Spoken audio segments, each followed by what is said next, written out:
عزتمندو چې الله پاک خفه وي که نه نو د هېڅ خوند به نه وي. په انسانانو باندې کورونا راغلې ده، ټول مسلمانان دي، ټول ملک یې د افا خوره ده او چاله چې چل نه ورځي.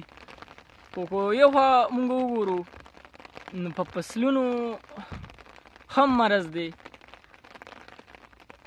کو غنم دي، کو پیاز دي، کو چا نور کرلی دي، پای مرضونه دي او کوم مسالې پې هم ویشته دي. خو لکه د کورونا یې څه خوند نه وي، څه حل یې نه روځي. عزتمندو دې غنمو ته وګورئ، دا بیخي زړ شوي دي د ټایم نه مخکې.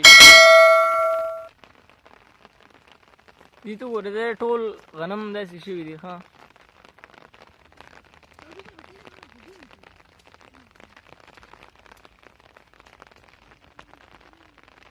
دې ته وګورئ څنګه وږې کړلی دي، څنګه دغه دي. خو دې له شوکون زړوالی لګېدلی، بلکې دې دانه دونه نه ده رسولې، خو د دې مرض یې کړی دی. بس دا حل دی. یوازې غنم نه بلکې پیاز هم مرضونه کړي دي. په دې مسالې هم میشتلې شوي دي خو بیا هم خوند نه کوي. دې پاڼو ته وګورئ، دا د ټایم نه مخکې چې دی نو دا وچ شوي دي، رنګ یې بیخي زیړ دی. دا پیاز وګورئ، یوازې نه چې په انسانانو باندې دا مرض دی بلکې په فصلونو هم مرض دی. دې ته وګورئ، دا مخکې زیړ شوي دي.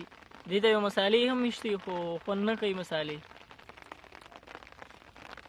دا یوازې پیازو مرض نه دی کړی، چا چې وږه کرلې د هغې هم مرض کړی. دې ته وګورئ، دا د ټایم نه مخکې چې دی نو جړه شوې ده، پاڼې داسې وچې کړي دي او په دې مسالې هم ورکړي دي خو کار نه کوي.